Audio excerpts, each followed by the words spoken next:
নমস্কার বন্ধুরা, আমি তোমাদের বাবুসোনা আবারও চলে এসেছি একটা ছোট্ট মিনি ব্লগ নিয়ে। হ্যাঁ, আজকে থাম্বনেল দেখে তোমরা বুঝেই গেছো আমি কোথায় যাচ্ছি। আজকে আমি ভোট দিতে যাচ্ছি না, কিন্তু ভোটের আগে এখন আমাদের অনেকগুলো কাজ করতে হচ্ছে। তোমরা জানো ভোটের আগে প্রথমে প্রচুর মানুষের নাম বাদ চলে গেছে আমাদের এখান থেকে, যেটা খুবই দুঃখজনক ব্যাপার। হ্যাঁ, তার মধ্যে কিছু বৈধ কিছু অবৈধ, এই নিয়ে তো অনেক টপিক আছে, অনেক ভিডিও তোমরা দেখে ফেলেছোই। তার মধ্যে এখন বর্তমানে ভোটের কিছুদিন আগে যেই গুজবটা সবচেয়ে বেশি হচ্ছে যে ভোট না দিলে নাম কেটে বাদ চলে যাবে, এই টপিক নিয়েই আমি তোমাদেরকে আজকে জানাতে এসেছি। যাই হোক, তোমরা দেখতে পেলে আমি প্রথমে এই কড়া রোদের মধ্যে হাঁটতে হাঁটতে চলে এসেছি কোথায় না আমার ভোট কেন্দ্রে। এটা দেখতে পাচ্ছ ভোট কেন্দ্রের বাইরেটা আমি তোমাদের দেখাচ্ছি, এখানেই আমি ভোট দেবো। হ্যাঁ, কেন এসেছি আগে, কারণ আমাদের বিএলও অফিসার আমাদের বাড়ি চিনতে পারেনি অথবা আসতে পারেনি, কি কারণ আমি জানি না, আমাকে আসতে হয়েছে। ভোটের আগে একটা ফর্ম দেওয়া হচ্ছে, যে ফর্মটা আমাদের রেখে দিতে হবে, পরবর্তী যখন এসআইআর হবে তখন ওই ফর্মগুলো দেখালে আর কোনো সমস্যা হবে না। এই ফর্মটা নিয়ে রেখে দিচ্ছি। তোমরা যেই মেন প্রশ্নটা ছিল সেটা হচ্ছে যে আমরা কি ভোট না দিলে আমাদের ভোট ক্যান্সেল হয়ে যাবে বা ভোটার কার্ড ক্যান্সেল হয়ে যাবে? কারোর ক্ষমতা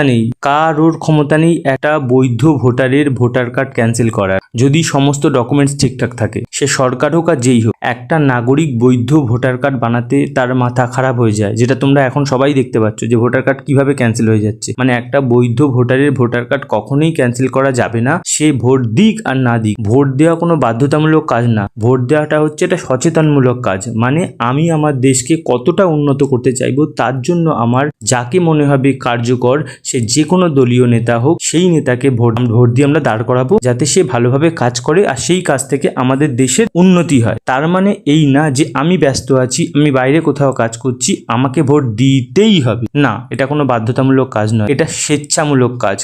কারণ আমরা গণতান্ত্রিক দেশে বসবাস করছি, আর গণতান্ত্রিক দেশে ভোট দেওয়া আমাদের একটা অধিকার, আর অবশ্যই ভোট দেওয়া উচিত। এই ভোট দিয়ে আমি বাড়িতে এসেছি, আর বাড়িতে এসে দেখো প্রচুর আমার শরীর খারাপ হয়ে গেছে। আমার মাকে বলেছিলাম মা কি খাবো, মা বলেছিল এনে ধর দই খা, আর দইটা হয়ে গেছে আইসক্রিম, তোমরা দেখতেই পাচ্ছ। আর সেই আইসক্রিমটাকেই আমি এখন খাচ্ছি দই হিসাবে। দই না আইসক্রিম কিছু বুঝে উঠতে পারছি না। আমার তো খুবই ঠান্ডা লেগে গেছে, ঠান্ডা মানে কি, গরম লেগে গেছে। গরম লেগে আমার খুব পেট খারাপ হয়ে গেছে। আর কি বলবো, তোমাদের কিছু বলার নেই, সেখানে তোমরাও জানো। কারণ এই ভোট নিয়ে আমরা সবাই প্রায় নাজেহাল, মানে আমাদের নাকানি চুবানি খাওয়ানো হচ্ছে। ভোট দেওয়া তো দূরের কথা, ভোটের আগেই আমাদের যে অবস্থা করা হচ্ছে, ভোট দেওয়ার পরে কি হবে আমি জানি না। হ্যাঁ, অবশ্যই আমাদের সবাইকে একটা ভালো দৃষ্টান্তমূলক একটা ডিসিশন তো নিতেই হবে, সেটা যে যার ডিসিশন, সে তার কাছে। আমি এই নিয়ে যেহেতু পার্টি পলিটিক্স নিয়ে আমি থাকি না, তাই এই নিয়ে আমি কোনো মতবাদ দেবো না। আমি একটাই কথা বলবো, সবাই ভেবে চিনতে তারপরে ভোট দেবেন। ভোট দেওয়াটা আপনাদের গণতান্ত্রিক অধিকার, ভোট কেউ মিস করবেন না। আমার কথাটা বলার একটাই কারণ ছিল, বা এই কথাগুলো শোনানোর একটাই কারণ ছিল, সেটা হচ্ছে কি